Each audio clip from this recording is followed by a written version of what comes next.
Hello, everyone. Thank you so much for being here. My name is Vicki Townsend. I'm the founder of TheCafeD, and you are here today on our DivorceRx Day. It's your prescription to help you get through the divorce process kind of kindler, gentler, more effectively, because you will have knowledge. And we here at the TheCafeD believe that knowledge in this whole process is power and will help you get through it with the results that you want and that you need. Sometimes we go through the divorce process and that's not what we want, but inevitably, sometimes, even against what we ourselves want, we end up in the divorce process. So we are here on DivorceRx to help you with information so that you can be armed with what you need to get through it, to get you the results that you ultimately desire. So today we're going to be talking about conflict resolution. And I don't know about you, but boy, oh boy, did I have a lot of conflict at the end of my marriage. There was so much hate and vitriol and bitterness and all of those things that kind of got in our way, and it did make me stuck. And so what I've done today is I have found somebody to kind of help us through that process. When we actually understand what we're dealing with and how it is that how we handle these things kind of leads us down the path of what the actual outcome would be, either positive or negative. When we have that information in our heads, we can gear our conversations and kind of try and get it, either at least get through the conflict with the results that we want. So I found another wonderful person from around the world. He's here on the other side of the world. I think it's his time tonight. He is calling us today from the UK, and his name is Alan Sharland. He has been a mediator for 21 years, supporting people in resolving their interpersonal conflicts. He is also a conflict coach and trainer and consultant in conflict resolution skills and effective communication practices. Alan is based in London, UK, and has previously been the director of a community mediation service in West London, as well as an independent mediator working in the fields of workplace disputes, neighbor disputes, boy oh boy do we sometimes have those as well, and complaints at work. He has worked with families experiencing unresolved conflict via one-to-one conflict coaching for individuals as well as group mediations and involving family members. In this webinar, you will be introduced to common ways in which we respond to conflicts that make it more likely to stick around rather than to be resolved. Once you recognize that this can be your start to change your responses in order to become more self-supporting and successful in using conflict as an opportunity to change and to have some personal growth. So I want to welcome Alan all the way from the UK. Hello, Alan. Hi, Vicki. Great. Thanks very much for asking me. So it's been really interesting talking through with you what it is you're wanting and creating something which I hope will take people on a journey very much as you've described. So, yeah. That is our goal, and you know we actually go out of our way to find beautiful British accents to be here on the TheCafeD because it just makes it better. Oh, that's lovely. Oh, well, I hope you enjoy this accent. This is a kind of a London Southeast England accent. There are many versions in the UK, as you will know, as there are in America. So, yeah, this is a kind of a London Southeast England accent. Well, we love the London Southeast England accent, so thank you so much for being and staying up and late into the evening to be able to do this with us. What I want to remind everybody that's listening is that we have a very, very special private community. And in that community, you have the access to people like Alan and divorce attorneys and accountants and wealth management and money advisors. You have access to marriage and family counselors and child psychologists and developmental experts, as well as realtors and mortgage companies, insurance agents that can help you through this process. And where else can you go and be a part of a community like this and have access to experts like this. So what I'm going to encourage you to do is we have a link in this webinar over in our chat with the opportunity for you to join in our membership group. It's only $7 a month, and where can you go to get that kind of information? You will have access to it as long as you're a member of the TheCafeD, and we are here for the long haul. We are here not just to help you get through your divorce on this process kind of relationship. We are here to help you so that when you are finished with the paperwork and the stamp is on your divorce decree, we want to be there to help you pick yourself up by the bootstraps and move on and into a more fulfilling life. So you will have all sorts of experts that are going to be there to help you move into a more fulfilling and happy life, because I know from personal experience that this is very, very difficult, even if this is something that you wanted for yourself. So you'll see the link right there at TheCafeD.com where you can join us in membership. As a matter of fact, we're going to be there live after this webinar is over with Alan, where you can ask him questions about your conflicts in your life. So please, this is your resource. This is what it takes to get this done so that you have the information you need to get through this as painlessly as possible. We want to help you accelerate your learning curve on this, because that's something that I didn't have. So my goal is for you to live a happier and more peaceful divorce process than I had. So that is my goal for you. So Alan, I want to ask you a question about conflicts, because I know that there are ways in which we respond to conflicts that keep us stuck in it. What are those ways that we do the damage to ourselves when we're going through this process? Yeah, so really, I mean, there are various ways you can look at the way that in which we respond to conflict, but what I try to do is convey two particular ways which are features of any unresolved conflict. One is that people, or we, when we're involved in it, are responding to it either as a competition or we're seeking to avoid it. So if I go into detail about each of those, so when we respond to conflict as a competition, what we're doing is we're saying, I'm right and you are wrong, and therefore the battle is to prove me to be right and you to be wrong. Now obviously the likelihood is you're not going to want to accept my view on that. So I will then, because I'm not getting anywhere in getting you to accept that you're wrong and I'm right, I'm then probably going to start calling you bad and me good. So I'll start using names about you. I'll start calling you, I won't actually refer to you, Vicky, so I'll say the kinds of things that people say about each other. They'll say, you know, the person is bloody-minded. They'll say they're stubborn. They'll say they're arrogant. They'll say they're a bully. So there'll be labels which are applied to the person, which in a sense are designed to try to denigrate their character. So this is the way in which it escalates. So we start off by just having a disagreement, but because we can't get through that disagreement, we then start to denigrate the other person. So I mean, the essence of it is, I'm right, you're wrong, I'm good, you're bad. And so that also follows into the idea of becoming a victim, because you know you're doing something terrible because you're not seeing things the way that I see things. So we're then locked in a battle which is more about proving rightness and wrongness rather than looking at the problem and actually dealing with that in a constructive and creative manner, which is what most of us do most of the time. We're very good at resolving conflict most of the time. But when it's unresolved, and often when we've started to get quite a personal investment in it, and we see it more as a personal issue between ourselves and the other person, we can get very involved in this kind of name calling, undermining kind of approach, where our focus is on those two things, either proving that I'm right, you're wrong, and I'm good and you're bad, rather than, as we'll come to see later, I'm right for me, you're right for you, so how can we move forward on this thing? So then when we can acknowledge that it's just a different perspective, then we're less likely to move to the stage of saying I'm good and you're bad, because we don't have to go there, because we're now looking at the problem instead of at each other and criticizing each other.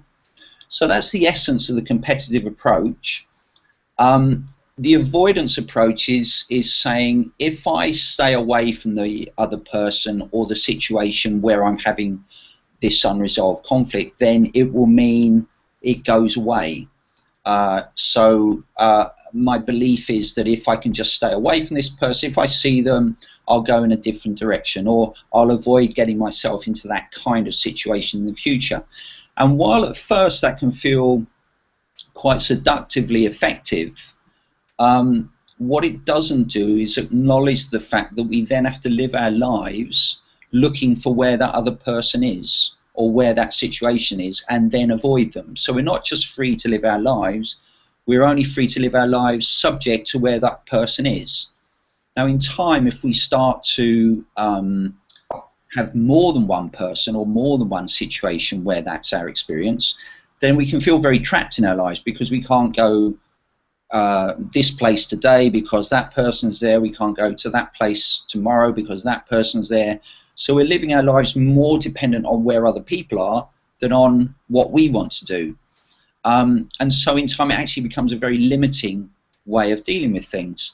And so the downside to that, obviously, is it in itself, it does mean that the conflict is still present. It's just that we're not kind of locked into it on a daily basis. We're spending our time trying to avoid it.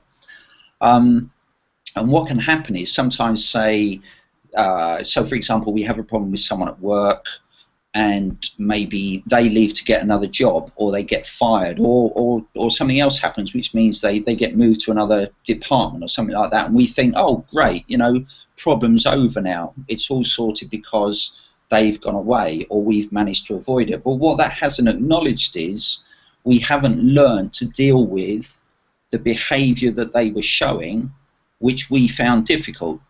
So the chances are we will come across a similar situation again, which we may not be able to avoid. So while we can tell ourselves, okay, this person's gone now, we're still likely to have a challenge with the behavior that they showed that we had difficulty with in the past, with another person in the future.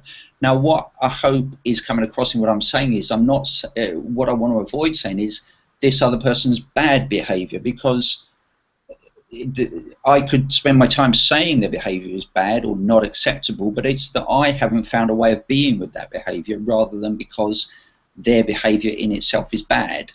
It's because they may well see my behavior as bad, but I'll obviously see it as good because I'm in this competitive approach. So the risk is that we say that other people are bad, we're good, and therefore all we've got to consider is kind of avoiding that kind of challenging behavior.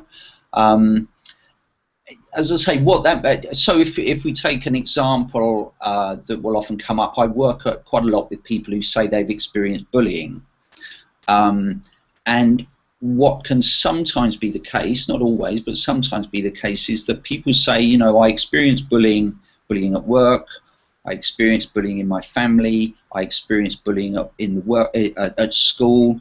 So what's often happened is they've had a repeated experience, because at no time have they been helped or supported in finding a way of dealing with the behavior that they find to be bullying in a way which is self-supporting. They haven't found a way of supporting themselves in the presence of that behavior. And what we find with bullying anyway is that there are so many different interpretations of what bullying is, that it's always better to look at what the behavior is and find a way of responding to it more effectively than simply label it as bullying. So one of the things that we'll come on to later is looking at how labels in themselves are not an effective way of thinking about and describing the experience that we have. I have a question for you, Alan. I am not one that, I don't love confrontation. But at the same time, I also know that some things I have to move through. So I'm strong in that way. And I know, though, that there are a lot of people that would rather avoid conflict and this is men and women. It's not, you know, it's not, I don't think one or the other. Maybe you know something about that that I don't. But for those of us that don't like a conflict, right? We just don't even, so the avoidance thing is our out. We'd rather not deal with it. But sometimes we do it. How do we know when that's happening? How do we identify when we are responding either with that competitive nature, that name calling, because I've done that too, and or by avoiding, and I've done, now that you're kind of talking about it, I realize that I kind of do both. How do I identify that in the moment so that I can, and do I change during that time? Can I shift? What are you recommending that we do when we recognize it? Yeah, I mean, the way of recognizing that we're involved in it is that sense of feeling stuck, that, you know, we're going over and over in our head, you know, how bad the other person is, what they've done to us, how, and the labels that we've got to them. So this is kind of away from the situation. This is what we're going to be experiencing, instead of kind of, we have the interaction, we forget about it, we move on, we go and do something else. We're thinking about it afterwards, and we feel stuck. So that's the sign that we are engaging in either a competitive or avoidance, or probably both approaches to the conflict, that we're not actually finding a way out of that circle. And the ways in which we manifest it is by the label calling. The way that we manifest it is by, we project onto people a malicious intent in their behaviors. You know, we say, oh, they're doing it to be difficult, they're doing it to be obstinate, they're doing it because they want to cause me stress, they're doing it because they've got something against me. So we will project these motivations onto people, and almost always, and I would say it's probably 99% of the time, we don't know that that's the case because they've told us. It's our way of keeping going with the competitive approach, because we're kind of locked into it. So we have to have an explanation of their behavior as being malicious in some way, because it fits into this, they're bad and I'm good, they're the perpetrator, I'm the victim kind of response. And the thing about it, one of the things I would want to emphasize early on is, all of us do this. It's not that some of us are worse or better, we all do this. So this is a common experience, it's what I would call a normal experience. It's just that we can get stuck in that rather than learn to move out of it. And as I say, what I hope the journey today will be about is being more conscious that we're stuck in it, and then we can also therefore become more aware of how we can get out of it. But this is normal, this is what we do. Most of us will have got into the name calling, most of us will have found a way to avoid a person, but we would have also suffered the consequences of it, that when we're involved in the name calling, that battle can continue for weeks, months, years, decades, lifetimes. But also we will have all responded in the avoidance way, where we just think, I don't want to go to that town again because so and so lives there, as if we're always going to bump into them. But the chances are when we go, we do anyway, so that reinforces our reason for avoiding going there. But we miss out of the joys that going to that place could give us, because we're worried about bumping into that person. So again, we're negatively affected by that through practicing that response, but sometimes we're so locked into it we don't even realize. So that kind of brings me to the next question, Alan, is, you know, so here we are, we're kind of locked into it, we're feeling stuck, we're doing the name calling, you know, and we, you know, over here in the United States, you guys over there, you guys have that some serious name calling, that bullying thing. I'm telling you, that's a tough one. But boy, oh boy, here in the United States, do we call each other some much more nasty things. And so we're in that space. We're in that competitive conflict situation, or we're in that avoidance. What can we do to get ourselves out of that? How do we move forward? We realize we're stuck. We realize that that's going on. We realize that we're name calling, or we realize that we're avoiding the restaurant because he or she may be there. How do we get ourselves out of it? What I would say is, we can, I would think in a way it can seem quite easy to recognize that that approach can be taken, but it really can be quite difficult to genuinely acknowledge that we are doing it. We will, it's a very strong, it's a very likely thing that we will still hold on to the idea that it's always about the other person. So it really is about strongly acknowledging to ourselves, I am doing this, I am responding this way, how am I doing it? It might even be good to write down how I'm doing it. How am I doing this? Be really clear, so that whenever the moment occurs again that we do it, we are conscious that even though it's very tough to let go of it, we know that it's not going to help us. Often we will keep doing it, not realizing that it's not going to help us, but we'll just keep doing it because we think that's what we've got to do. So the most important thing is to acknowledge it, really genuinely acknowledge it to ourselves.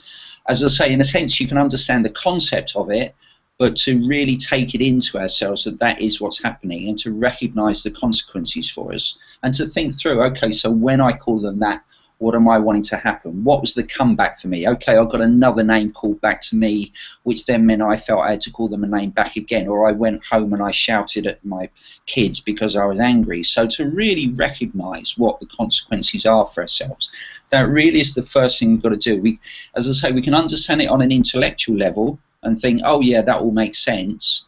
But to really feel it within ourselves and to recognize it within ourselves, I think is what's important before we can genuinely move on, because otherwise we'll kind of just treat it like an abstract concept and actually not see how it genuinely relates to us. But to see, I'm coming home this evening, I'm driving home, but actually I realise my mind's gone in a circle thinking about this problem. I'm not being concentrating on the road. When I come in, I'm not saying hello to my family. I'm still kind of thinking something else. So to really see how it's affecting us, it's important to go there first and kind of feel the challenges that we're experiencing with it. So as I say, to move from just an intellectual level to a more kind of felt level.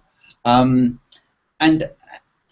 yeah, I mean, in a way, I would say that's the most important thing. It is, we can have the intellectual understanding. It's not so kind of switch to the next one, to the kind of more creative. We have got to really understand how it's affecting us before we're likely to move on, and that can be tough, but at the same time it can be quite liberating, because then we are acknowledging that we are able to influence, we're able to see that we will be able to influence our own experience of this, instead of seeing that everything is about the other person.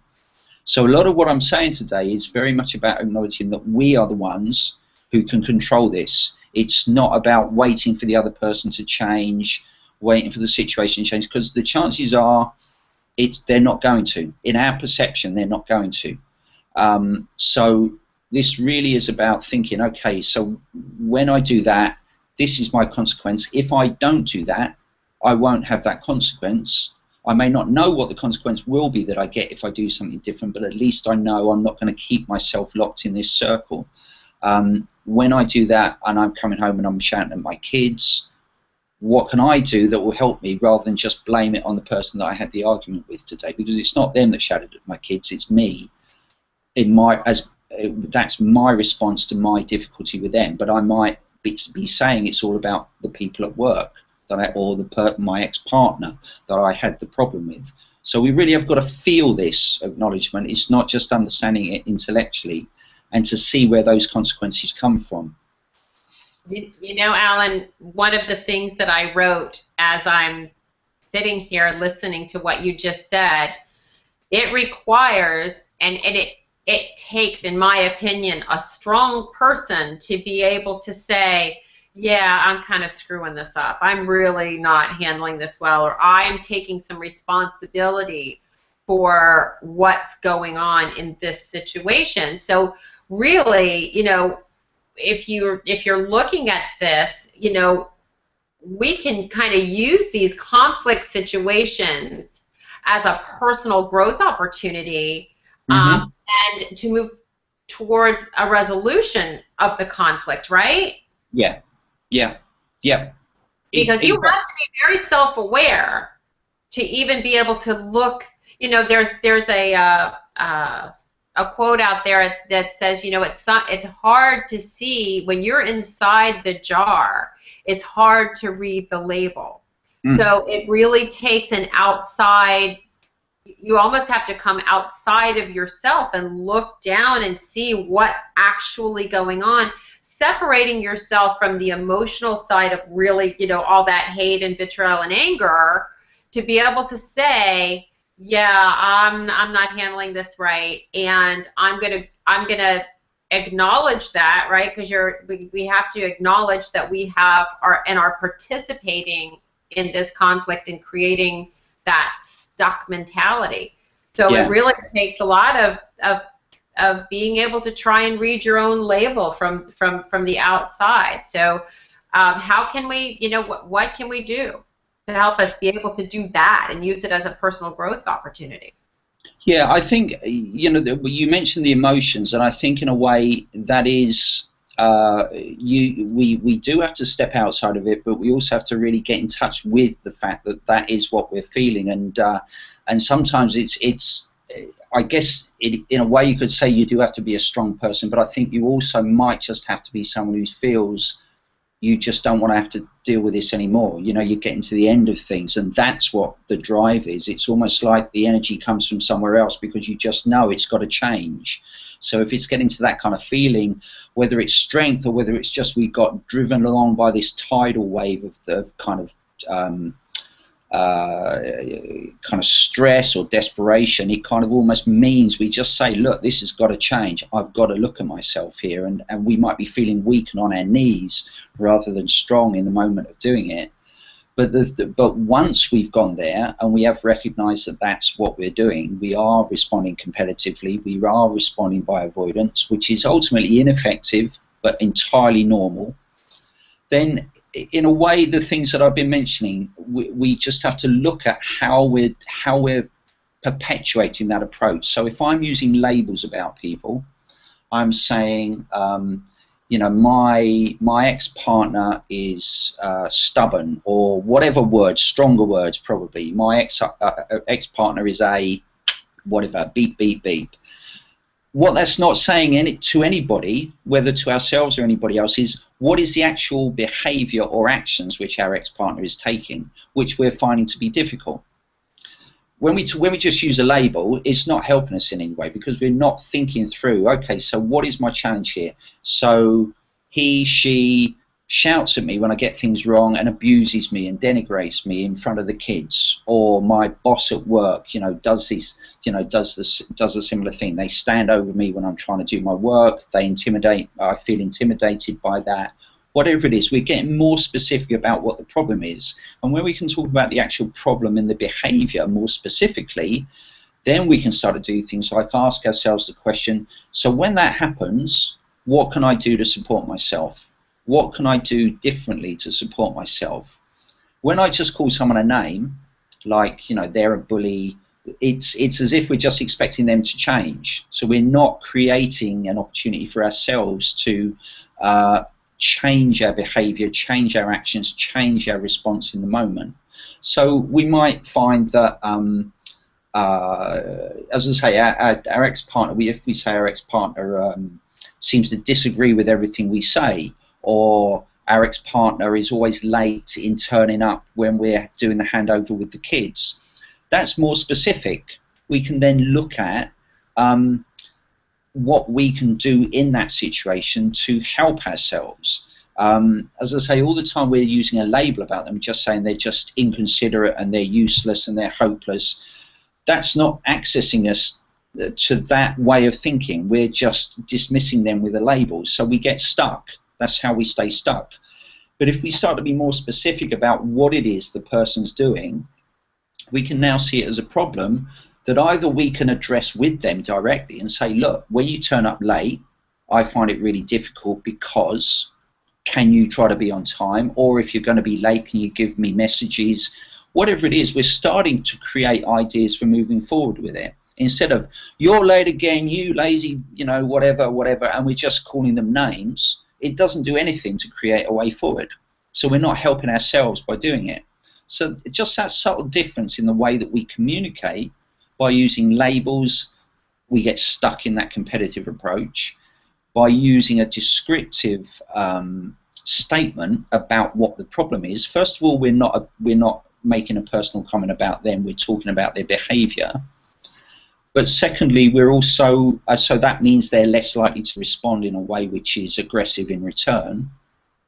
But we're also starting to create an answer to the problem. We're starting to look at the actual problem that we're finding to be difficult. And in our normal interactions with people, that's what we do. But in our unresolved conflicts, we tend to resort to using the labels. Now, that's quite a simple difference in how we communicate, but all it means is we look at, am I using labels to describe my partner or my boss or whoever, and then getting stuck because we're not even thinking through what we're actually upset by?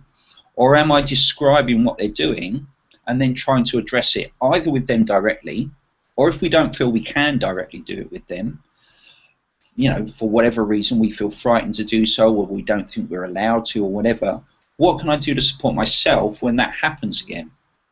Can I, you know, so if the person's always late and we just say it's because they're lazy and we're using that label for them, excuse me, do I think, okay, so maybe I could text them half an hour before we're due to meet to see how they're getting on with the journey. That might help me to get an idea of whether they're going to be on time or not.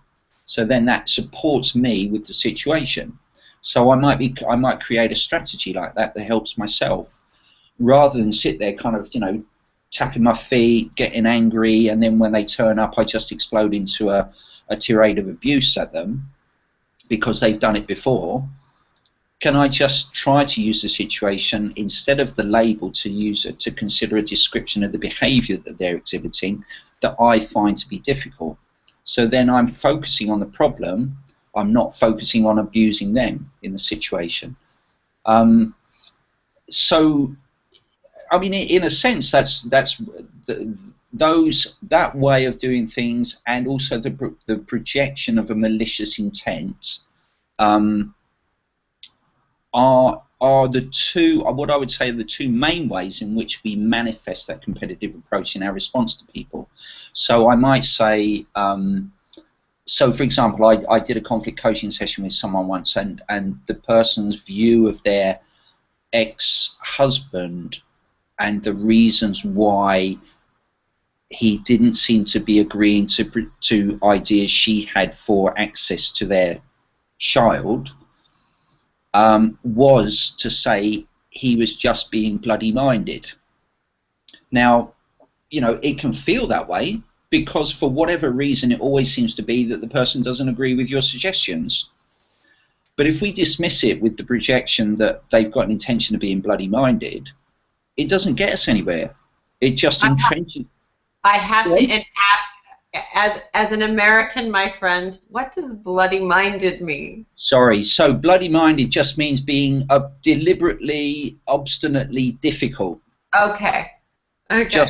Just no reason to whatsoever, just to be a pain in the backside, just to be difficult, to be bloody minded. That's the kind of the thinking behind it. And it's a label that's very easy to use, but it doesn't get us anywhere.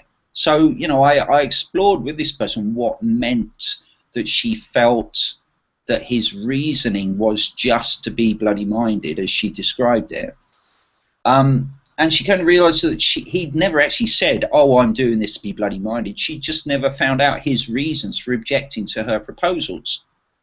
So what she came to realize was that actually, because she held this view about him, it meant that she was always, in a sense, ready to be obstinate and obstructive because she was expecting the same thing in return. So it was at that time she wasn't wanting to acknowledge that he might have reasons for not agreeing to the proposal she was making about the access to their son that might be important to him. She thought if there was a disagreement, it was just to be difficult, just to be bloody minded, just to be obstinate, just to be stubborn, just to place obstacles in the way out of some kind of vendetta because their relationship had broken up. Now, you know, obviously there may be a drive within us because of that difficult feeling with an ex-partner over that, but sometimes, particularly when it's around seeing children from that relationship, our offspring, We may have very genuine, valid reasons for disagreeing with a particular proposal. But if our partner is saying, oh, you're just doing it to be bloody-minded and obstinate and difficult, then what it means is that we're likely to get entrenched in a battle that actually goes nowhere. So what is a better thing to do is to consider, where am I seeing in the other person a malicious intent, a malicious motivation behind their actions, and to think, is that the only possible reason why they may be acting in the way they do? Is that the only reason why they may be disagreeing with me? Or could there be a reason that is valid from their perspective, but I don't want to acknowledge it, because to acknowledge it would mean I lose if I'm taking this competitive approach? Because in the competitive approach, we don't want to acknowledge other people's perspectives, because it might feel like we're giving in. And that you're losing, right? And that you're losing, exactly. As opposed to, we've got a shared problem. What's your perspective? This is my perspective. How can we work together on it? Which is what we move into when we look at the effective way of resolving a dispute. But to keep the kind of link with the ineffective response at the moment is that that's what we're doing. So if we can recognize where so if we think about a person we've got a difficulty with, and we think, okay, I know because I know these people, they're doing it just to be difficult towards me. They're a difficult person. Everybody says so. We've got all the evidence. They're only doing this just to be difficult towards me. Where we think we've got that strong, knowledge about the person, to think, does it serve us to believe that? Does it really fit? Is it something that person has actually said to us, when I disagree with you, I'm doing it just to be difficult towards you? Have they actually said that? Because the chances are very high they almost never have. It's our projected assumption. So therefore it doesn't serve us to hold to that place, because it means we're, in a sense, creating that competitive response ourselves, whereas we may be seeing it as being them that's causing the problem. We're doing it because we've got this belief about them, which is that they're just doing it to be difficult. They're doing it to be a pain in the whatever. They're doing it to be obstinate. They're doing it to make my life a misery. They're doing it to cause me stress. Well, let me ask you, we've titled this webinar with learning, connection, and insight. So I hear a lot of that insight. What are they that you mentioned in the title of the webinar? Yeah, they're what I often call the 3 cheers for conflict, because they're the 3 good things that come out of conflict, and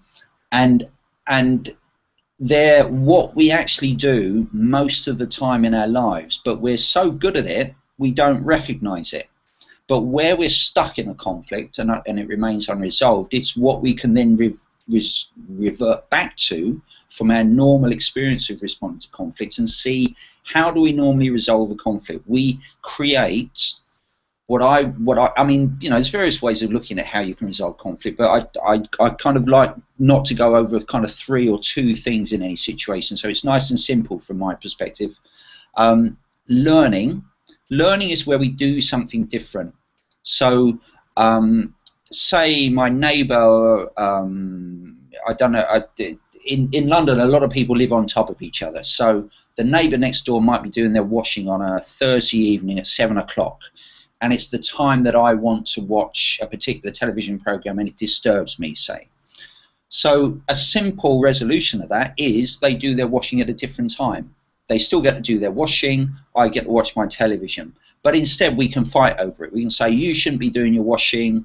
They say, oh, I can do my washing whenever I want to. But actually when we look into it, we can find out that actually if you did it at 10 o'clock, it wouldn't trouble me. Or if you did it on Wednesday evening, it wouldn't trouble me. But if we're determined to be right and the other person to be wrong, we fight over whether they can do their washing at all. But a simple learning is a change in when or where or how something is done. So it's about the situation. So it could be at work, it could be a different work procedure is created for doing a particular thing if it's led to difficulties in that workplace. It could be that when we go to work, there's a traffic jam because of roadworks on one route, excuse me, so we choose to take a different route. So we create a different way of doing things that doesn't need us to have any kind of particular personal interaction with someone. We just do things differently. So that's the learning aspect of a resolved conflict.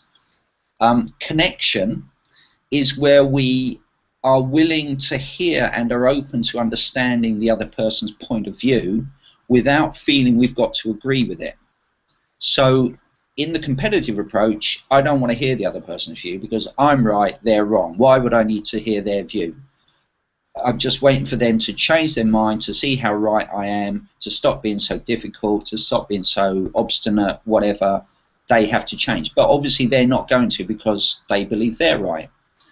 In connection, I hear their view, and I understand that even though I don't agree with it, because I'm not coming at things from their perspective, I can at least understand that they see it that way, and I'm open to hearing that they have a different perspective on it. So there's two aspects to that which are beneficial for resolving the conflict.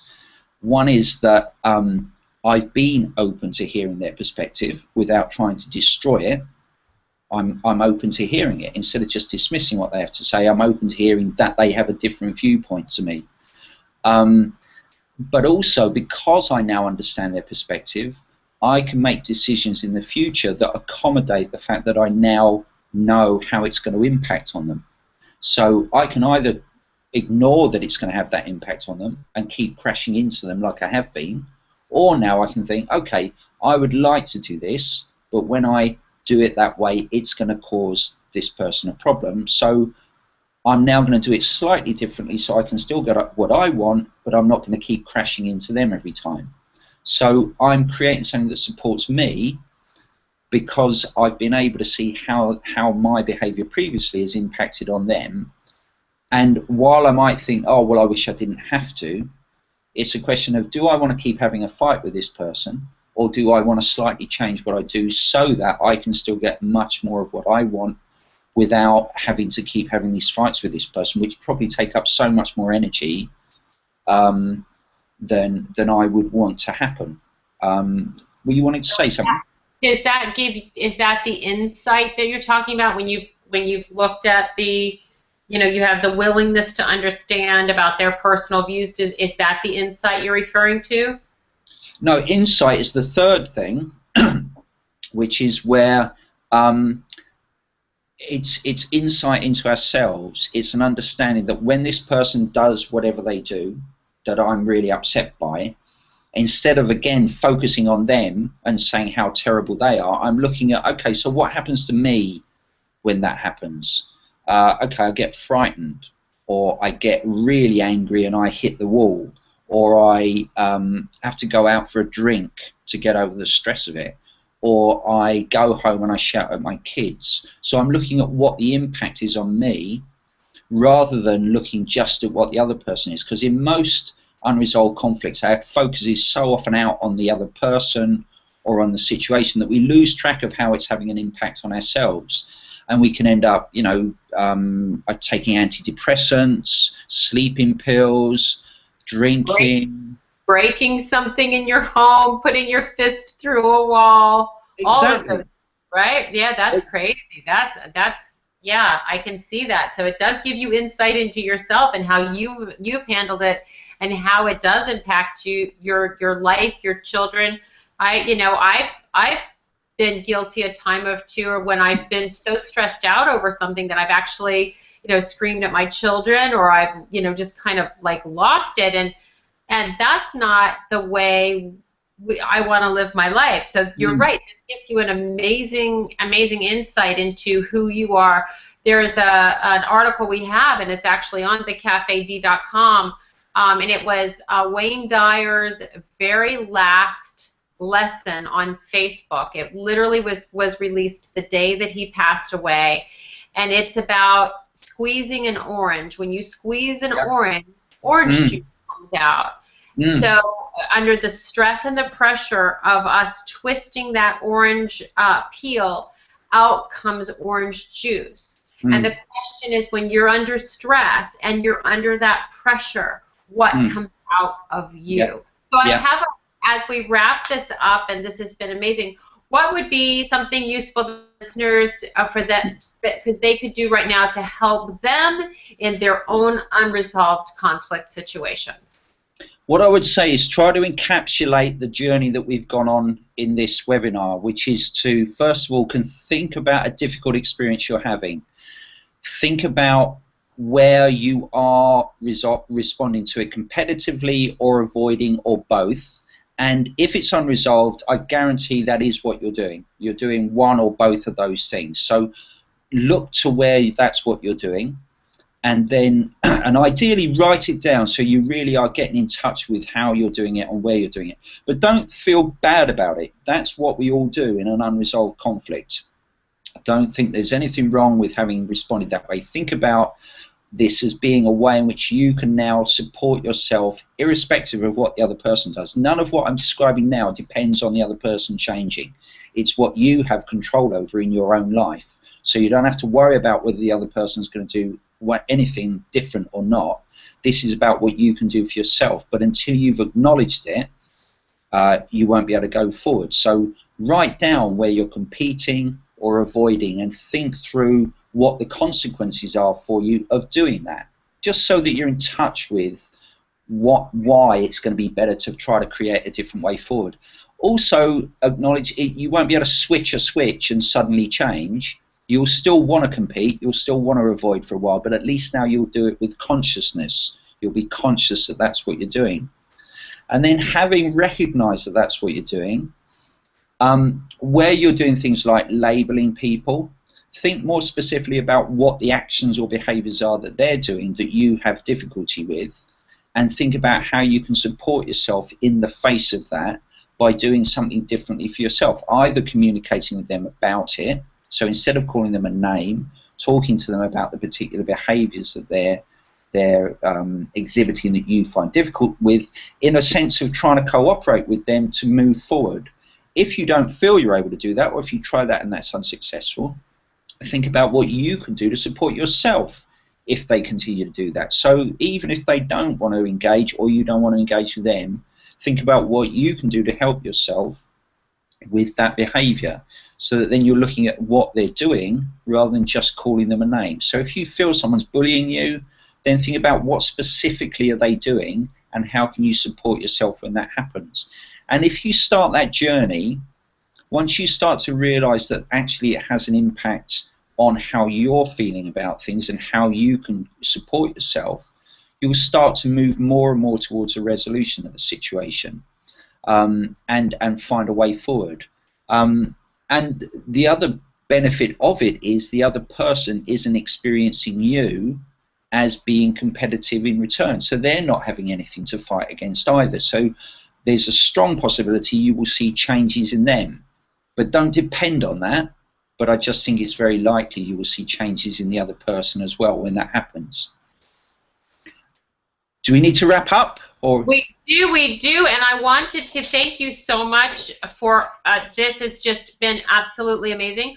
What I do want to do is I want to give everybody that's on the line an opportunity to get in touch with you and tell them where they can get some more information on conflict and overcoming such obstacles like we've been talking about today. So your website is communicationandconflict.com. That's all spelled out. The A-N-D is spelled out. And you can reach out to our dear friend Alan. And right now, Alan, we are going to go head over to our Facebook chat room right now and answer any questions that we have. And just know that Alan, if you go back into our Facebook group, Alan will be able to, from time to time, be perusing our website just to hop in on some conversations. So feel free to do that as well. Alan, thank you so much for being here today, all the way over from across the pond. And we so appreciate it. And we know that we have listeners from Europe and South Africa, as well as here in the United States and Canada.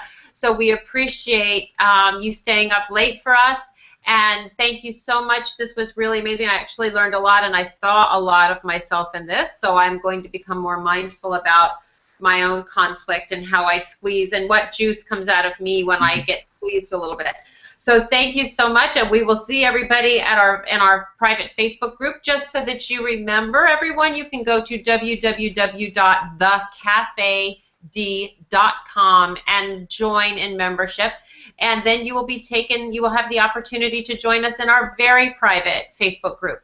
We look forward to seeing you there, and we look forward to seeing you on the next DivorceRx, where we can help accelerate your learning curve to make the divorce process kinder and gentler and less expensive. Goodbye, everybody. Thank you, Alan, and we will see you over on our Facebook group. Have a great day, everyone. Bye-bye. Cheers. Bye.